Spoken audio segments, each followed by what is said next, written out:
भारतीय नौसेना ने 28 और 29 जनवरी को महज 24 घंटे के अंदर अरब सागर में समुद्री लुटेरों द्वारा हाईजैकिंग की दो बड़ी कोशिशों को नाकाम किया है। रक्षा मामलों से जुड़े अफसरों के मुताबिक भारतीय नौसैनिक युद्धपोत INS सुमित्रा ने रविवार को ईरान के जहाज FV ईमान को बचाने के बाद एक और अभियान में जहाज अल नईमी को सोमालियाई लुटेरों के शिकंजे से छुड़ाया है।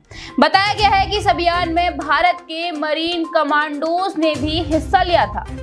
जानकारी के मुताबिक ये घटना केरल के कोच्चि के तट से 800 मील दूर अरब सागर में हुई। लुटेरों ने यहां ईरान के झंडे वाले जहाज और उसमें सवार क्रू सदस्यों को बंधक बना लिया। इसके बाद भारतीय नौसेना ने अपने युद्धपोत INS सुमित्रा को भेजकर सभी को सुरक्षित निकाल लिया।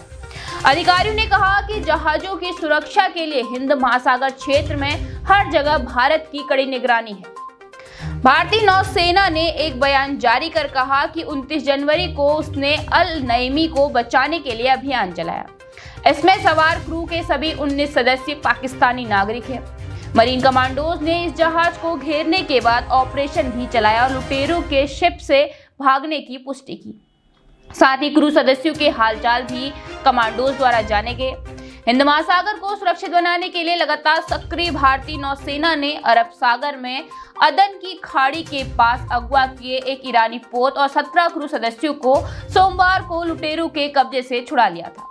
नौसेना के प्रवक्ता कमांडर विवेक मधवाल ने इसकी जानकारी देते हुए कहा कि एंटी पायरेसी अभियान के तहत अरब सागर में तैनात INS सुमित्रा ने ईरानी जहाज से मदद की गुहार मिलने पर तुरंत प्रतिक्रिया दी और अगवा किए गए जहाज को बचाया गया है।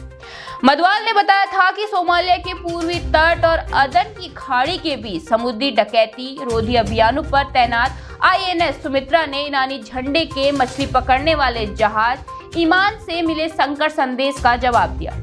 उसने अगवा किए गए जहाज को रोका और चालक दल के सभी 17 सदस्यों की सुरक्षित रिहाई के लिए समुद्री डाकुओं को मजबूर करने के लिए स्थापित SOP के मुताबिक कार्रवाई की। बाद में पूरे जहाज की तलाशी ली गई ताकि कोई समुद्री लुटेरा जहाज में छिपा नहीं रहे। इसके बाद जहाज को आगे के लिए रवाना किया गया। कमांडर विवेक मधवाल ने कहा कि भारतीय नौसेना का यह प्रयत्न हिंद महासागर क्षेत्र को समुद्री डकैती मुक्त बनाने के भारत के संकल्प का प्रतीक है। हिंद महासागर में भारतीय नौसेना का कद और प्रासंगिकता बढ़ रही है। 2 दिन पूर्व भारतीय नौसेना के युद्धपोत ने 22 भारतीय चालक दल वाले मार्शल आइलैंड के एक वाणिज्यिक तेल टैंकर में लगी आग को बुझाया था। US सेंट्रल कमांड के मुताबिक अदन की खाड़ी में MV मार्लिन लुगांडा जहाज पर ईरान की समर्थित हूती विद्रोहियों ने मिसाइल हमला किया था। आपको बता दें कि भारतीय नौसेना ने 5 जनवरी को उत्तरी अरब सागर में लाइबेरियाई जहाज MV लीला नॉरफोक के अपहरण के प्रयास को विफल कर सभी क्रू सदस्यों को सुरक्षित बचाया था।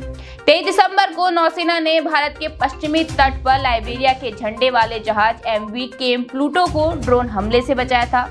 नौसेना ने उत्तर मध्य अरब सागर सहित सभी अहम समुद्री मार्गों की सुरक्षा के लिए जहाजों विमानों की तैनाती बढ़ा दी है, जो कि दिखाता है कि भारतीय नौसेना का लगातार कद बढ़ रहा है।